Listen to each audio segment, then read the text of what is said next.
The Secrets of Star Trek is brought to you by the StarQuest Production Network and is made possible by our many generous supporters. If you'd like to support the podcast, please visit sqpn.com/donate. You're listening to The Secrets of Star Trek, episode number 13.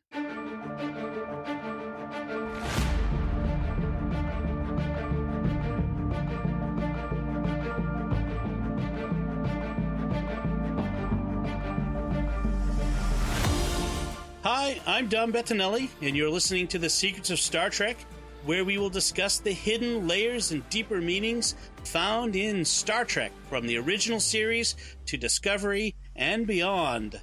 Today, we're discussing, well, our return of Secrets of Star Trek, which has been on hiatus for a bit, as well as what it's like being Star Trek fans, how we became Star Trek fans, and that sort of thing. And joining me today on the panel are Father Cory Sticha. Hi, Father Cory. How's it going, Dom? Good, good. And Jimmy Akin. Hi, Jimmy. Howdy, Dom. So, again, I mentioned in the opening that it's the return of Secrets of Star Trek. It's the podcast that SQPN did a few years ago. We released, and we have 12 episodes that we've already released in the past, and we're restarting this. We're taking a little new tack. There's some new voices. So what I wanted to first bring up is why we're doing a Secrets of Star Trek.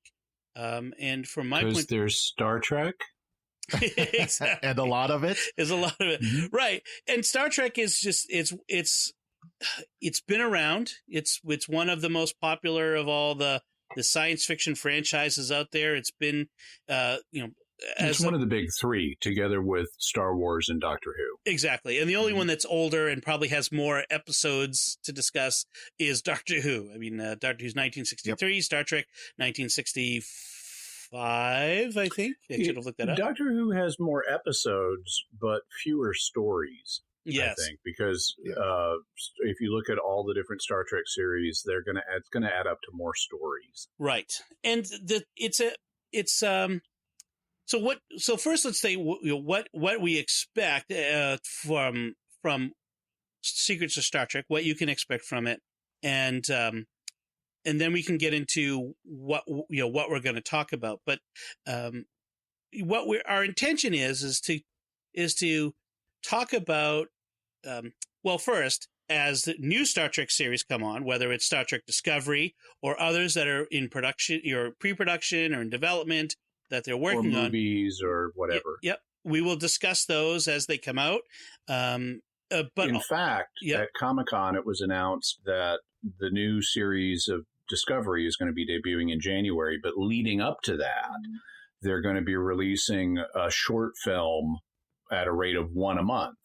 Right. For like the 4 months before that. So we'll be talking about those short films. Yes, exactly. They call them short treks, if you get the pun. And those are really? 10 to 15 minute mini episodes, essentially, featuring some of the characters from the Star Trek Discovery, and I think it's an ongoing story. It's 4 parts of one story, I think is what they said. So, and then when there isn't new Star Trek to discuss, we'll be talking about classic Star Trek series, whether it's the original series, the animated series, Next Gen, Deep Space Nine, Voyager, and Enterprise. The movies. We'll talk about the movies. Maybe sometimes we might talk about the books. I've read many of the books, loved many, did not like some. But there's also comic books and records. Comic books, yes, they're Star Trek records. It's a lot like Doctor Who. There's a lot of ancillary material. So there's lots to talk about. But first, I wanted to kind of talk about like how and when we became fans. And I'll let you guys go first. Father Cory, when did you start watching Star Trek, and how did you become a fan of Star Trek? See, I'm younger probably than either of you, but I'm not exactly young in Star Trek. I probably really became aware of Star Trek, become fan of it with about the time the second, third movies came out.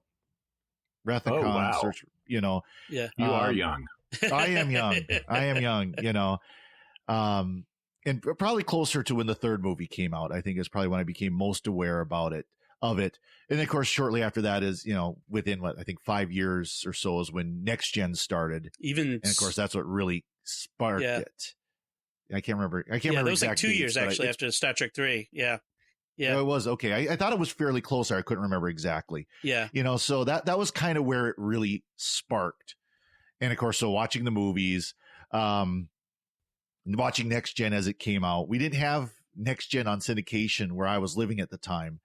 And it actually wasn't until DS9 that we started getting the series in syndication. Right. And so that was when I could finally start watching it on a regular basis. But like I said, it was really the movies. Really never went back and watched the original series. Actually, it was kind of funny. I remember I was a little kid. I was maybe 6, 7 years old, and we were at someone's house visiting family friends, and their daughter had about my age put on said, "Oh, I like watching this. Do you like it?" It's like, no, never seen it, but I didn't like it. The typical 6, 7 year old mindset of I've never seen it. I don't like it. And of course now I look back, it's like, well, that was stupid. Well, it's funny how our experiences are like, my experience with Doctor Who is like your experience with Star Trek is. I mean, with Star Wars, Star Trek. I'm gonna mess this up. My experience with Doctor Who is like your experience with Star Trek, which is you came in later than the original series, and so you went back to experience that, and that's like me. I'm a new who only recently discovered classic Who, that sort of thing. So that's interesting. Jimmy, how about you? What's your Star Trek story? Well, I'm old enough that I'm young enough that I don't remember a time when there was no Star Trek. So that's how young I am. I don't remember before the series. I am actually old enough that I'm older than the series. It first came on when I was a baby. Yeah. So I was born in the mid 1960s, and Star Trek debuted in 1966. And I have no memories. I may well have seen it during its original run, but I have no memory of that. What I do remember is the first wave of syndication. So it went off the air in 1969, and by 1970, 71, it was starting to really gain popularity in syndication. Its ratings had not been huge when it was on the air, and everybody agrees when it really became a huge cultural phenomenon was in syndication. So it was airing on local TV stations, in the afternoon or at dinner time, and kids were getting home from school and watching it. Families were watching it over dinner. And that's when I remember really encountering it. I remember, in fact, it being like winter and in Arkansas, and there was in the college town where I lived, there was an indoor heated swimming pool that my parents would take us to, and it was so great having an indoor heated swimming pool in the wintertime to go to. But I wanted to get home to watch Star Trek on syndication.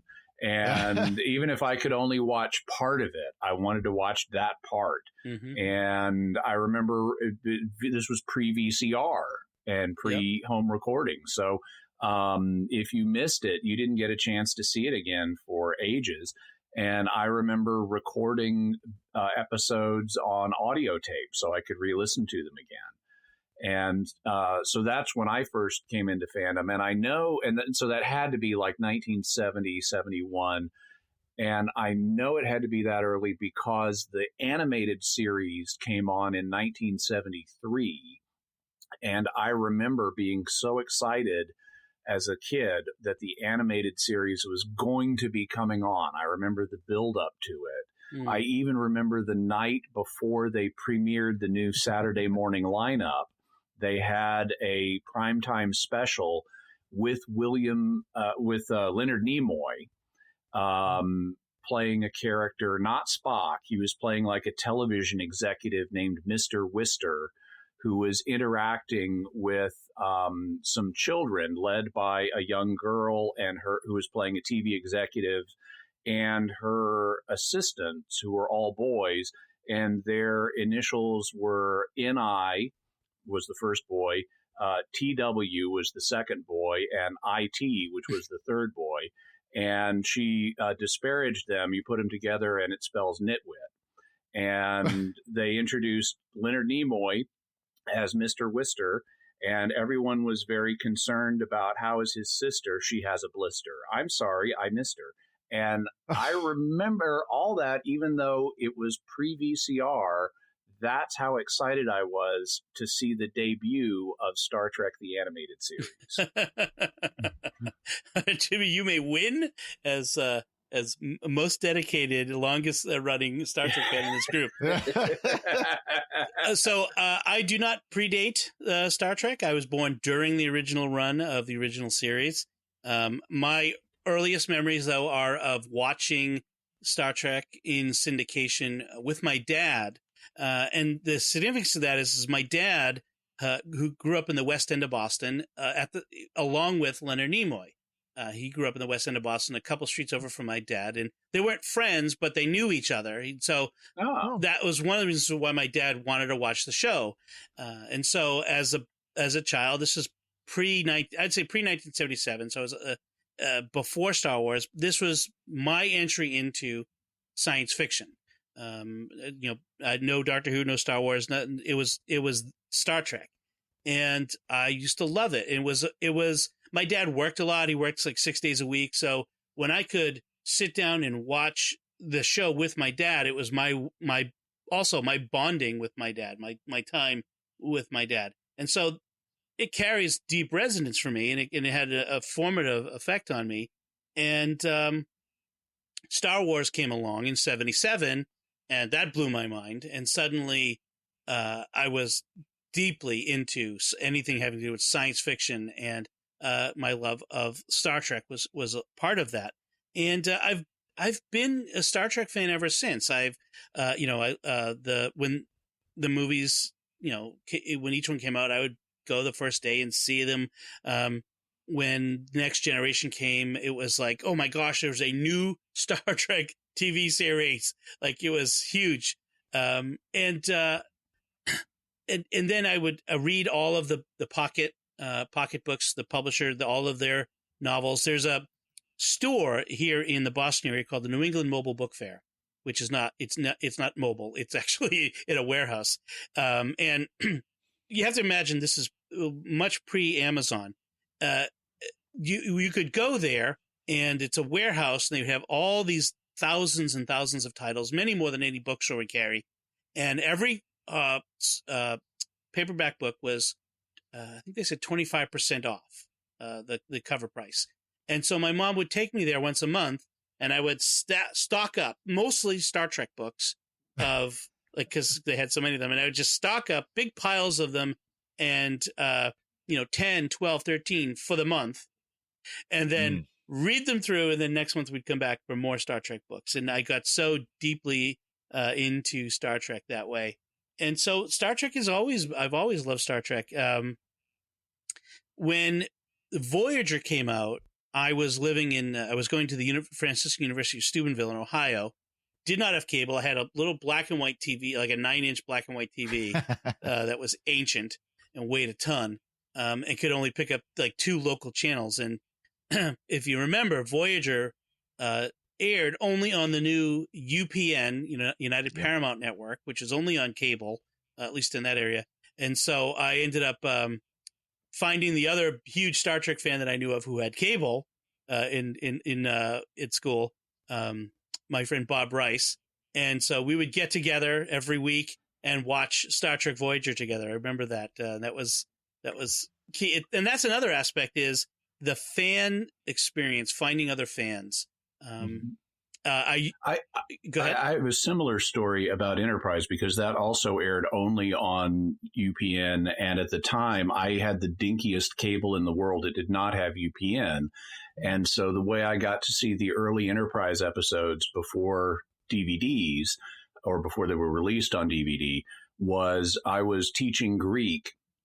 I was teaching New Testament Greek to some high school students, and their parents had UPN. And so the deal was, I teach Greek, you tape Enterprise for me. That is a good exchange. So the fan experience is like finding other fans, connecting with other fans. Like now, again, today with the internet, you can always find other fans. You connect online. People from around the world can connect. But there was a time when, you might, if your close friends were not fans of the same things you were, then it could be lonely. But one of the things I loved was the convention experience, and Star Trek conventions were among the first fan conventions, really. I mean, they kind of created the genre. And well, there were sci-fi book conventions before that, but they were run on, and they're still there, and they were run on a largely nonprofit basis.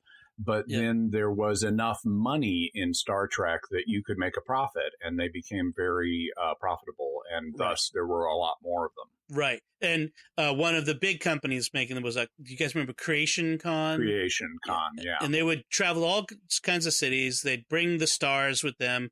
And I went to a number of those back in the 80s and got to meet, I got to meet Majel Barrett, Roddenberry, Jimmy Doohan, Nichelle Nichols, she was really nice. Marina Sirtis, who complimented me on my Spuds McKenzie t-shirt at the time. Hey. And who I said to, as I'd say 17-year-old boy, I said to her, "You're the most beautiful woman I've ever met."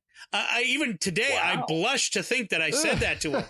I don't know what came over me. And she was gracious and kind, of course, to this nerdy kid. I'm sure she was very flattered, too. Yes, because no one had ever told her she was beautiful before, I'm sure. Oh, yes. And so that's one of the things that never gets old, I'm pretty sure. Probably. Especially from nerdy, drooling 17-year-olds. You're pretty. So, but going to the cons and buying books, one of my favorite things to do was to buy the technical manuals, the stuff that kind of entered into the universe. So, when I joined the science fiction book club years ago, and you could get 10 books for a penny to start getting them. And one of those books was, and then they jacked up the price. Well, yes, yeah. Then you had to buy 10 more books for $25 each. But in the books for a penny, I got the original Star Trek Technical Manual by what is his name now? I used to remember, off the top of my head, I used to remember it. But it eventually I found out it's a collector's item. It's worth hundreds of dollars now, if it were in pristine condition. Cool. I have 2 of them. Well, if it were in pristine condition, which mine is not, and just I used to pore over that and look at the layout of the Enterprise and be very nerdy and geeky. So all that to say, we're some really deep Star Trek fans, and we love the show for various reasons. I would say to enter into, but Franz Joseph. Thank you. Yes, I knew it was some German name. There you go. Of course, Jimmy has it, and he's probably got it in pristine condition. No, I read mine. I was a kid in the 70s. Exactly. I went over mine. I used to imagine my character walking through these corridors and going to the different rooms and create stories in Star Trek, because that's just what you can do. What you do as a kid, yeah. So, by the way, I met Gene Roddenberry. We were talking about meeting people, and the only person I've really met was Gene Roddenberry himself. Wow.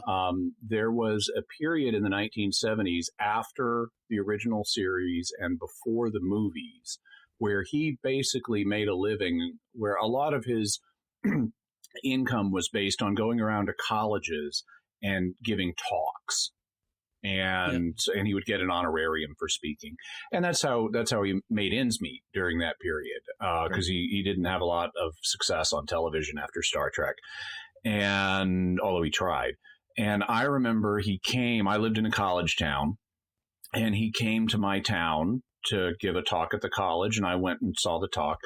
And I remember 2 things about it. Well, I remember a few. I remember a few things. He played the Star Trek blooper reel that was famous at the time. And I don't know if that's ever been released. I think it's on YouTube. It may be on YouTube for all I know. But At the time, that was the only way you could see it.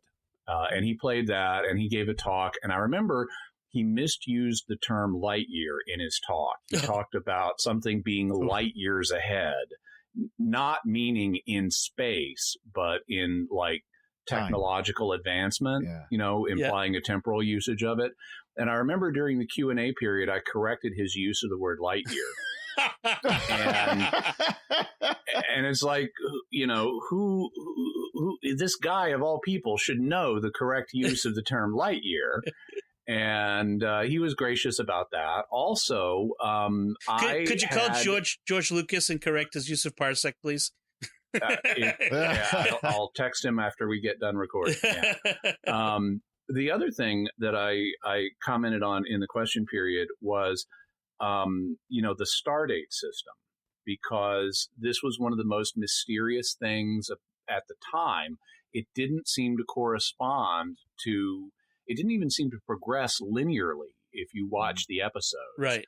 And there was an explanation, which was stupid, but there was an explanation that Roddenberry had offered that what Stardate it was depended on a huge number of factors, like where you were in the galaxy and what speed you were traveling and things like that.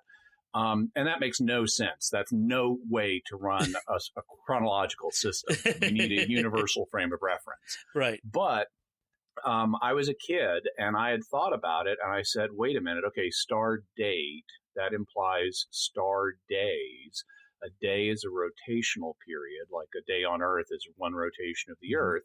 So, so our sun rotates about every 30 days, and other stars have different rotation rates, and that would explain the why it's a different star date if depending on what star you're around.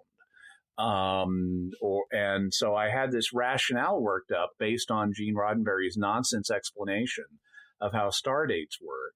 And I mentioned in the Q&A period that I had such a system, and he actually gave me his card for Norway Enterprises, his private company, to send him a letter explaining my explanation of how star dates work. and I don't think I ever did mail him a letter, but I kept the card for years. I actually got a Gene Roddenberry business card myself. Someone gave to me. So it's secondhand. It wasn't firsthand, but their dad worked with Roddenberry, and I met this person at a party, and they said, "Do you want the card?" Like they heard I was a Star Trek fan. Yeah, I got his card in my desk. Would you like it? Yeah. A real card from Gene Roddenberry? Yeah. So yes, we're all very nerdy, and we are probably all the template for William Shatner's Saturday Night Live special, a guest appearance where he told the fan to get a life. That was an awesome sketch. That's totally awesome. That's the thing is, if you're a real fan, you love that that response, that sketch. That and Galaxy Quest. If you can watch Galaxy Quest and go, oh dear Lord, that's me. The kid with the schematics on his computer and everything. Oh, and doing the calling back and forth. That was me. I would do that. It's all real. I knew it. I mean, that would have been me. If they had called me and said, hey, how do I operate this control panel? I would have pulled out my tactical manual and started telling them. Yeah. It's bad. I joke sometimes of, as a priest, I'm supposed to know all this theology and spirituality. I can more easily explain how a warp drive works as I can some of it. I have notebooks somewhere where I figured out the actual miles per hour of the various warp speeds and distances by calculating out the light years and doing it all by hand, of course, because, pre-computer. So it was math anyway. So it's not completely lost. I did the same thing. And my dad was an engineering professor, and so he had these like drafting tools where you could estimate curves. Yeah. And the original series, at least based on the technical manual, the warp factors were cubes of the speed of light. Right. So warp 1 is 1 times the speed of light cubed. Warp 2 is 2 times the speed of light cubed, or 8 times the speed of light, and so forth. And they had a graph in the technical manual showing some of this, and I believe they gave the formula, but they didn't have all of it calculated. And so I remember sitting down with my dad and his graphing equipment and estimating this curve based on the data points we had. And I remember him trying to explain to me that there's just a simple formula for this, but I hadn't yet learned that math in school. Right. The algebra of that. Yeah. So when we talk about Star Trek, there's one of the things that fans always discuss is there's two questions. Excuse me. What's your favorite series? Who's your favorite captain? So let's answer those questions now for the listener. Father Cory, I'll let you go first. What's your favorite series? Who's your favorite captain? And why? Okay. I'm going to definitely say my favorite series is DS9. Yeah. I honestly, if anything, because, I've gone back and watched most of the original series on Netflix or something like that. I've watched all of TNG and Voyager and DS9 and Enterprise and all these, done binge watches of them. And DS9 is the one I think that holds up the best. Yeah. In rewatches. I think the stories that they tell are more cohesive. It's just, I really think it was probably the better series as a whole. It has its issues, as they all do. And, ironically, when it first came out, my thought was, oh, great. Instead of journeying around the galaxy, they're stuck on a space station. Yeah. But I think that actually made it a stronger series. Right. Because they could explore more of the depths of the Bajoran world and, the Dominion and the Cardassians and all that. And the characters themselves. It was much more character driven than some of the other stories. So that very much it. And I think that kind of influences my favorite captain because it's Captain Sisko. Yeah. Ben Sisko is very much my favorite. If nothing else, I think he could be the reason why he's my favorite is that episode with Q, where Q has challenged him to to fight him, and right away Ben Sisko punches him right in the nose. You hit me. Picard never hit me. I'm not Picard. That was great. That was a great moment. So Jimmy, do you have a favorite series? Is definitely Deep Space Nine. Yeah. It has a weak beginning in the first 2 or 3 seasons, but it then clearly becomes the best.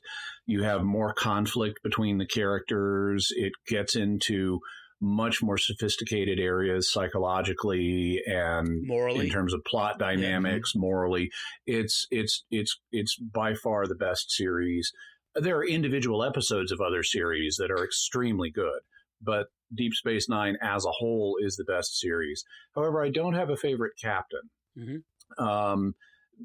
Sisko is okay to me as a captain, but I don't have any one captain that I think is the best in my opinion. I like different things about different captains. I dislike different things about different captains.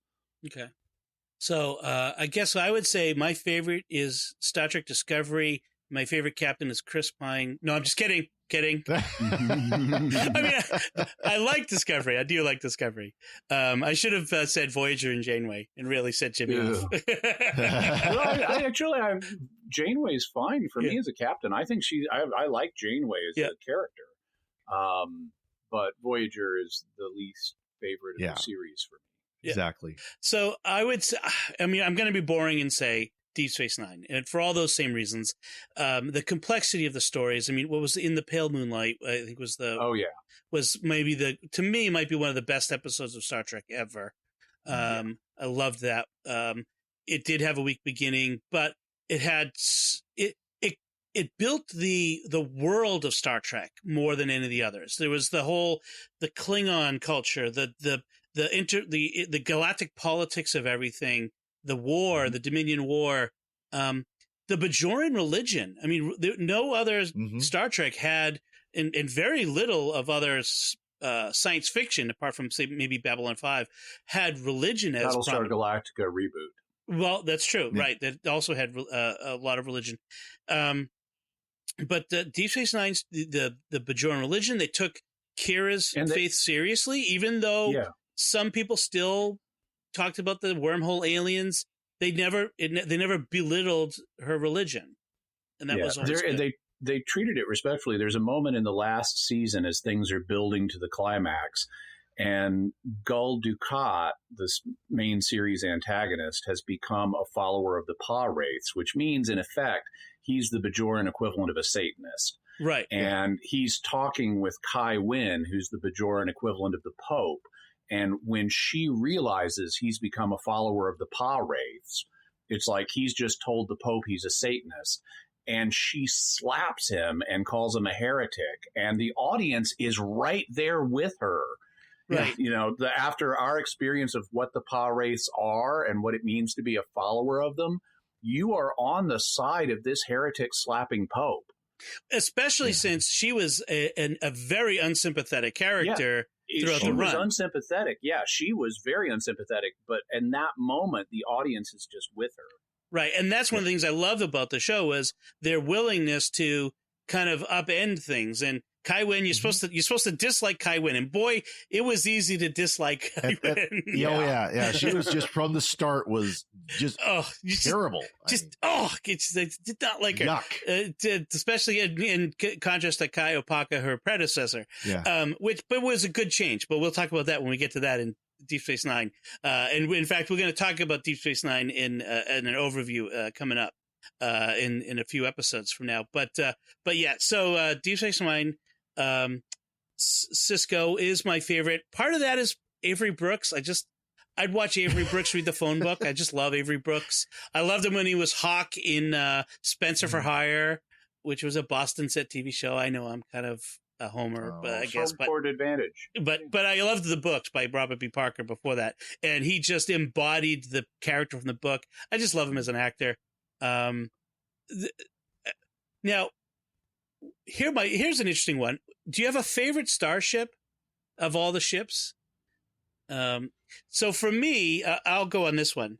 I did not like the Enterprise D from Next Generation when I saw it.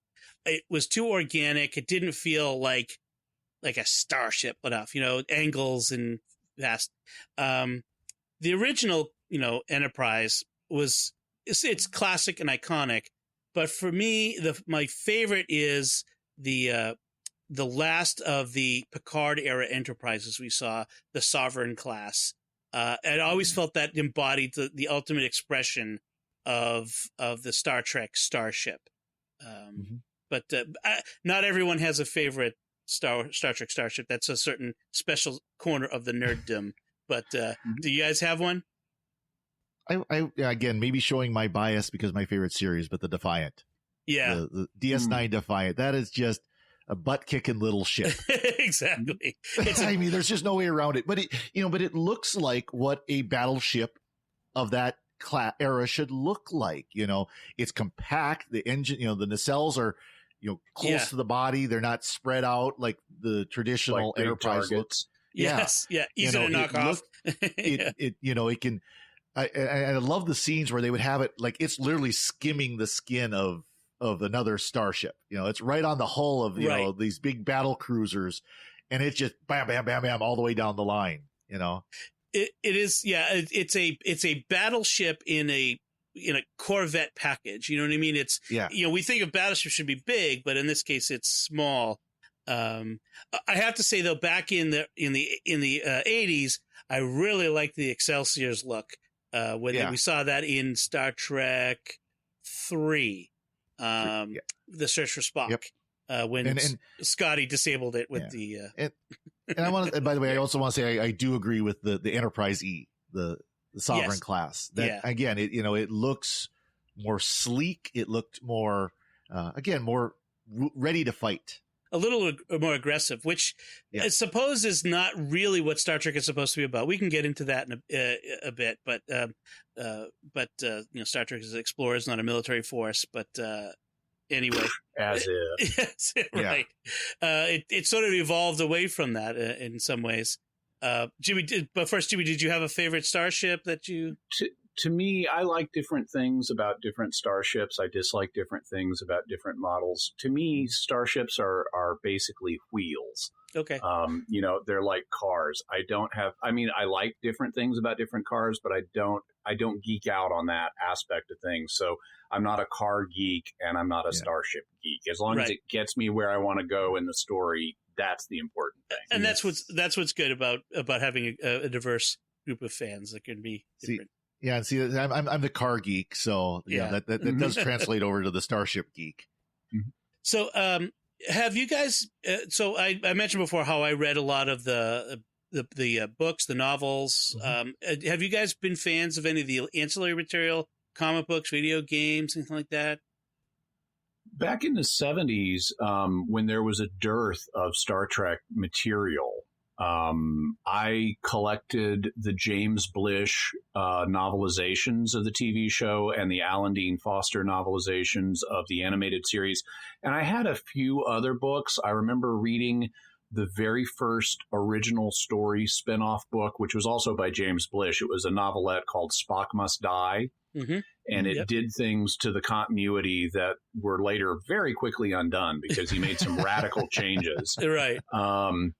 But I read a few. I remember trying. My parents prevented me going into a church, a very conservative church in Texas, carrying a copy of the novel Spock Messiah. But I only read a few of those. And I listened to a few of the records, a couple of them, I think, and I read a few of the comics. But I never really got into the spin-off media very much. Okay. How about you, Father Cory? I haven't done a lot of the spin-off either. I've read some of the novels. One of my favorite games is Voyager Elite Force. Oh, I remember that. Yeah. Is actually one of the better Star Trek video games that was ever done. Right. First person shooter type game. And it was very, very well done. Yep. But other than that, not a lot of the comics. Again, read a few comics, but not a lot of them. Read a few novels, not a lot of them. So I haven't done much of the spin-off stuff. One of my problems in getting into the spin-off material is and this is kind of an arbitrary thing, but in Star Trek spin-off media, none of it is considered canonical in any sense. Right. And that makes it harder for me to get into because it's deliberately not part of the ongoing story continuity that I'm invested in. Whereas like with Doctor Who, they've got explanations, and formerly in Star Wars and kind of now in Star Wars, the spin-off media is meant to be part of the same overarching story continuity that I'm already invested in. And so it's in some sense canonical, and that makes it easier for me to get into it. Right. Star Wars is very different. In fact, if you read something in a Star Wars novel, comic book, or anything like that, it is canon. So if it says this is what happens, then you can rest assured that it will not be contradicted. Hopefully, that they don't intend it to be contradicted, unless they want to wave it all away and say, "Oh, that didn't happen," and forget all that. Yes, that was a little different. They kind of set everything aside, but with the change in ownership. But they intend that everything is overseen by a continuity group, where, like you said, that Star Trek never had that. One thing that they have done, so over the past, I'd say 15 years worth of Star Trek novels, is they have an internal consistency to the novels, that they have an ongoing storyline. So there is that, which, since nothing in Star Trek has taken place after the end of, I guess, DS9, the final episode. So in a internal timeline. Voyager. Oh, right. Voyager ended after. That's right. And I think we've got Star Trek Nemesis. The last of the Picard era movies might be after the last Voyager episode, but I think you're right. Yeah, that sounds right. I'm trying to keep all the dates and times right, but for that purpose, nothing takes place after that in any of the broadcast media, and most of the novels do, and there hasn't been any sign of them of Paramount or CBS. We could talk about that division later. Intending to do anything there until recently. Yes. There is talk of a bringing back Patrick Stewart. They've been in talks with Patrick Stewart and doing something Picard related in the future. And so I kind of want to talk about that a little bit. What do we think of the vision of what do we hope for in the future of Star Trek TV series and movies? And pointing out, as I kind of alluded to, CBS owns the rights to make TV, and Paramount owns the right to make movie Star Trek. And they haven't always agreed, which is one of the reasons why Paramount has been making the Chris Pine reboots of Star Trek, and Paramount has been kind of retreading. I mean, CBS is retreading the TV series. So, what do you think we should be seeing from them in relation to the future projects? What would you like to see? Father, why don't you go first? Oh, on the spot. Big topic. I be honest with you, Discovery end and they go on to a post Voyager series. I think I wonder, this is something I was watching a YouTube video by a guy named Lore Reloaded. And he kind of said, if Discovery had been placed after Voyager, right, a lot of the complaints about it, of course, then you wouldn't have had the whole issue with Spock's half sister and all that, or right, stepsister or whatever. But I think a lot of the complaints about it would have been minimized. Yeah, I agree.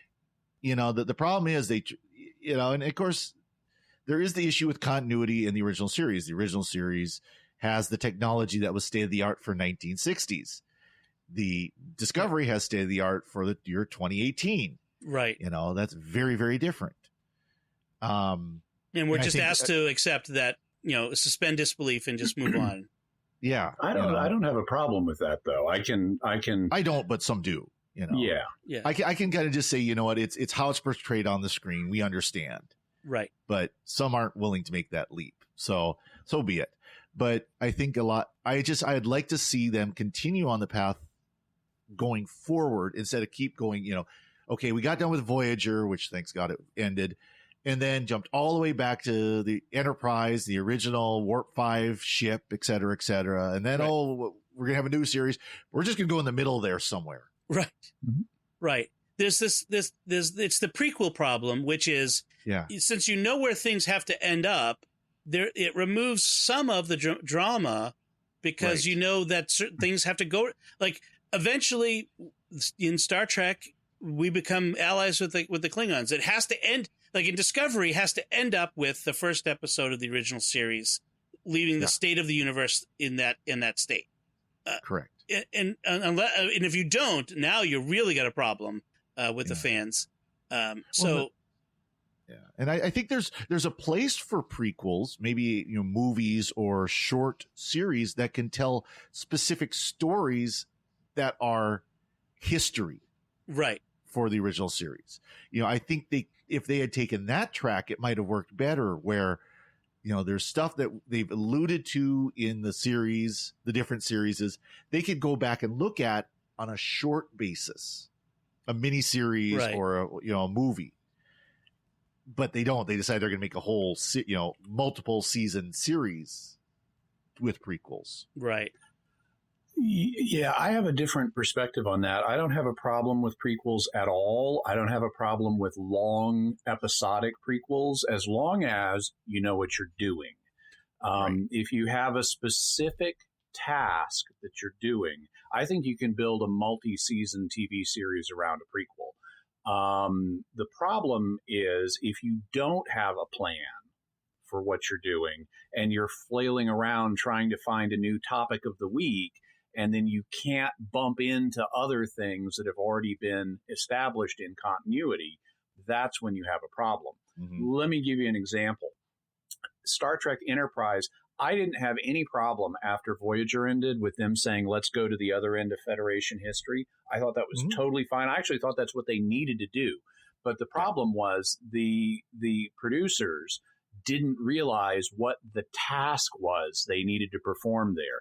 They did not need to show us hey, let's watch our first exploration of the galaxy with everyone going, gee whiz, what is that?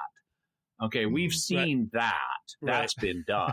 What they needed to do, and they set Enterprise 10 years too early for this, they needed to show us the Romulan War and the founding of the Federation. Yes. And if they had done that, it would have been compelling. They could have given us a multi-season war and founding with that as the focus and all the twists and turns of how that happened. And they wouldn't have had a problem of, oh, gee, we need a villain. Can we work in the Borg somehow, but in a way, or the Ferengi, but in a way that no one realizes we haven't met them yet? Well, the stupid part about, you mentioned the Romulan War is they actually, once they finally got their bearings, were planning on moving that direction. Yeah, and then it got canceled. Great. Yeah. But it got canceled before they could. Because they wasted the first 2 seasons not knowing what they needed to do. Well, then they entered into that really difficult time travel paradox problem. Issue. The temporal Cold War. Yeah, that was forced on them by the network. That's why it was there. The producers didn't want that. Right. In terms of what I would like to see, though, coming down the pike. Yep. No pun intended. I really am. At this, I do not like the J.J. Abrams reboot movies. In fact, I have not even finished the most recent one. Right. I will at some point, but I haven't even finished it. I think that the problem with the J.J. Abrams movies is what they really want to be is Star Wars. Yeah. They don't want to be Star Trek. This is just Star Wars wrapped in a Star Trek skin. What I think this series needs is not movies. Movies are always ancillary to what Star Trek is. Where Star Trek is at its best is in TV. It's because you get a chance to do longer, more complex stories and get more into character and explore things to a much greater degree than you can in a 2-hour motion picture every 2 years. So I'm all for making good movies like Wrath of Khan or Voyage Home or Undiscovered Country, but I'm not excited about movies. If one comes along and it's good, great. But where I think this show needs to be is television. And Discovery is working for me right now. In terms of what I'd like to see in the future, I still want to see the Romulan War and the founding of the Federation. That needs to be explored. I'm less interested in going into the future because at some point the technology becomes even more magical and eats away even further limits on the plot that create drama. Can you really imagine a Star Trek set in the 30th century and what they'd have to do to the technology? The only way I could see that you'd want to do that is if you said there'd been a crash of civilization and they're rebuilding. That could work going into the future. Yeah. That's been proposed. Yeah. Also, there's one other thing. But I'm blanking on it, so it doesn't matter. So one of the proposals that I've heard is of a Starfleet Academy series that takes place at the Academy featuring midshipmen. I don't know, like that. To me, that feels like it might be, like a teen drama. Yeah, that's kind of my thought. It's gonna be more like what was that Riverdale? Yep, 90210. Yeah, now to there we go. That's or Riverdale, Riverdale, that sort of stuff. So I don't know about that. I like the idea of. If I could have anything, I'd love to see to find out the fate of Benjamin Sisko. I know the books have kind of dealt with that, and he's come back. But and they haven't put those out on audiobooks, or I would listen to those. Right. Yeah. And it's I hadn't read a lot of the novels in ages, and then I tried to find a place to jump back in and sort of leapt into the middle of the story. But he gets back, and it's a good. That was such a Welch ending, though. I mean, he should have, except for Avery Brooks's own personal issues, he would have and should have taken his place among the prophets. Right. Yes. But what else? I like the idea of, I'm intrigued by the idea of this Picard series and what they could do with it. I'd be afraid of retreading things, going back over the same ground.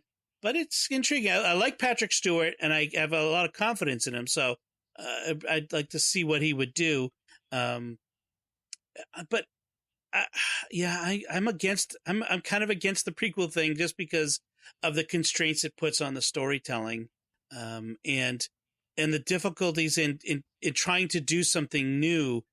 Just I like Discovery, but like a lot of fans point out, the spore drive is a problem. It's this technology for traveling instantaneously that they suddenly have, and now nobody has it. So they have to come up with an explanation for why why the spore drive is a bad thing. But I don't have a problem with that, because there will be they've already done this to some extent, but there will be a huge price that you have. But that happens in all kinds of episodes where they invent some magical new technology that if it could be used every week, it would kill the plot. And so there's always a huge price that keeps you from using it every week. Right. And this is just the same thing. What I have a problem with is reinterpreting the Klingons the way they did in Enterprise, because I can give them the original shift into more complex Klingon makeup, but this is not a move upwards in complexity. This is a move sideways, and I think it's ugly and frankly unwieldy. These people don't look like they would be super warriors to me. They look like they'd be super encumbered. Right. Mm-hmm. Well, yeah. And plus the Klingon culture was so, as we'd said before, so well developed, so deeply, developed, and just throw all that out and to start from fresh. That's the sort of problem I have when they reboot things like that. That was my other thought. Yes. I wanted to say I wouldn't mind a reboot on television. My problem with the J.J. Abrams stuff is not that it's a reboot, because at some point it does make sense to reboot. I mean, reboots happen in all kinds of fiction, because at some point you've played out the possibilities and you want to do something similar, but you need not to be bound by continuity. Comic books reboot all the time. Right. Yeah. I have no problem with that.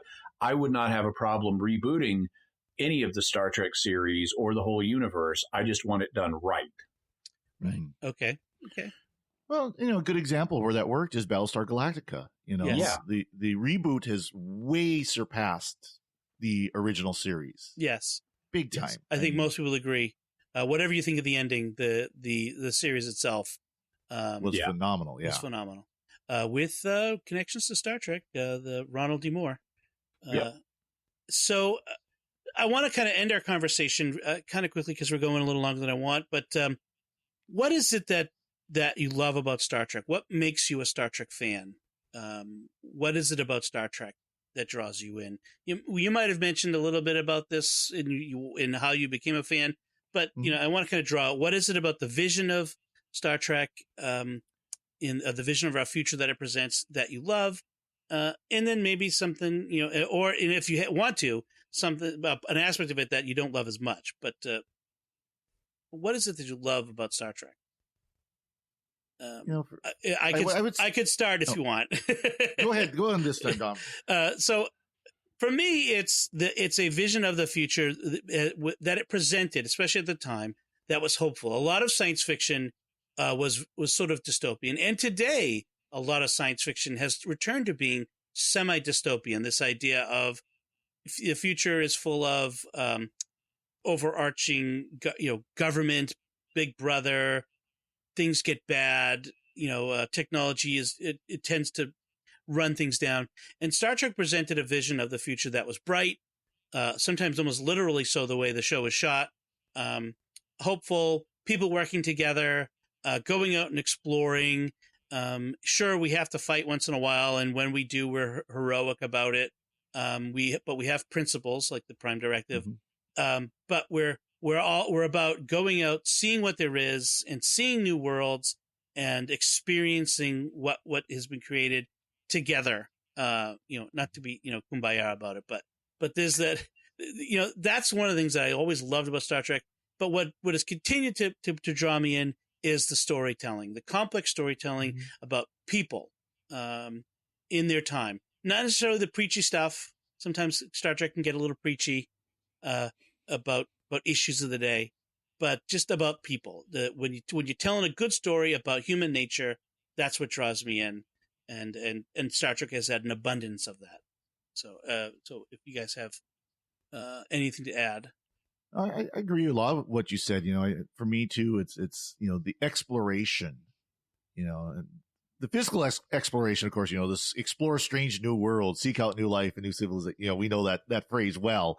Yes. And there is so much of the show about that of traveling to these amazing places, these places where humans have never been, the journeys, there's much of that really, come on, how many of us would jump at the chance to get on the first Warp 1 spaceship? I mean, we'd be there in a second. Yes. Even knowing how slow, quote unquote, Warp 1 is compared to what we see in the series is. But there's very much that exploration. I do, one of my big complaints is something that Next Gen really got into, and that was the utopia. Right. Where this moneyless, there are no wants, no needs, secular utopia. Yeah. And maybe that's one of the reasons why I like DS9 is it doesn't show a secular utopia. Well, so that's a bit of a Pollyanna-ish attitude about the way things really are in the universe. Yeah. Yeah. For me, I'd say you often hear, people saying that what they like about it is the bright future, the hopeful future. And I'm kind of indifferent on that. I like both happy future science fiction and sad future science fiction. Like Battlestar Galactica is as compelling as any of the Star Treks, to a certain extent. And it's a dystopian future where things go very badly. Even individual episodes of Star Trek are cautionary tales. They're just not set on Earth. But they're cautionary tales about how things could go bad, like overpopulation or environmental crisis or whatever it may be. So I'm glad that there's a happy future in Star Trek, but that's not what attracts me to it. What attracts me to it is adventure. Seeing the cool planets and the cool races and the cool technology. It's really the adventure that I find most compelling. And in terms of what initially attracted me as a kid and as an adult, it's the more complex storytelling, which leads to the thing that I criticize about Star Trek, which is Gene Roddenberry's stupid rules, where you have this, you have to have this, and this really applies more to Next Gen and early Next Gen than anything else. Because when they started, after he passed away and they started breaking the rules more, things got better. But he had, especially in early Next Gen, these rules about in the 24th century, man has been perfected. So you have no conflict among the human characters. Mm-hmm. They're all squeaky clean perfect. You have no religion. You have no money. You have no wants. And basically you have this communist super utopia where everything is perfect. That makes absolutely no sense.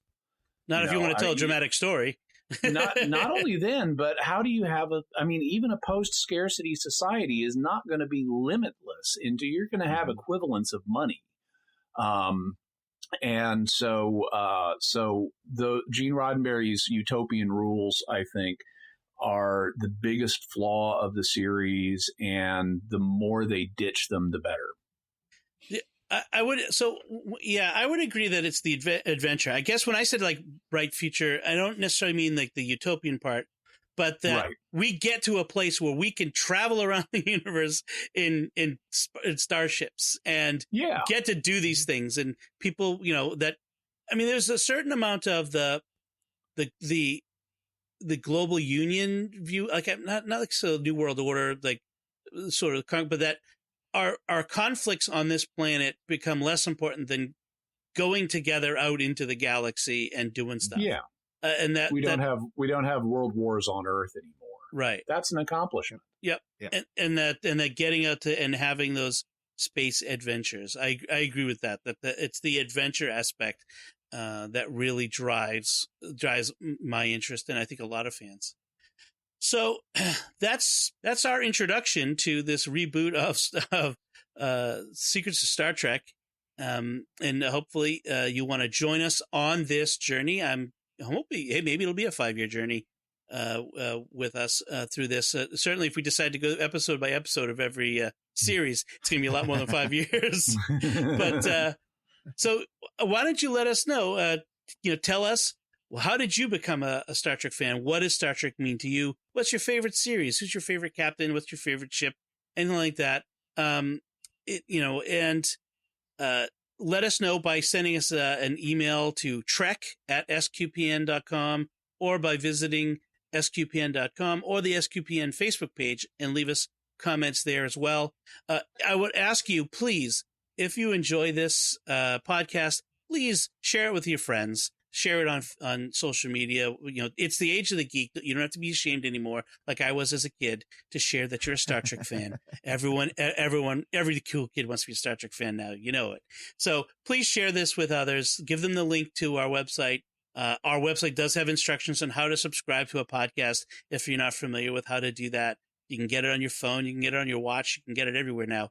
So, but please share the Secrets of Star Trek with people, the link to the shows, and leave us some feedback. If you go to iTunes and leave us a review and a feedback there, that'll help promote the show as well, get more listeners, and help us grow and reach more people. And we assure you the show will become all the better the more people that listen to it. It's scientifically proven. So we do appreciate that.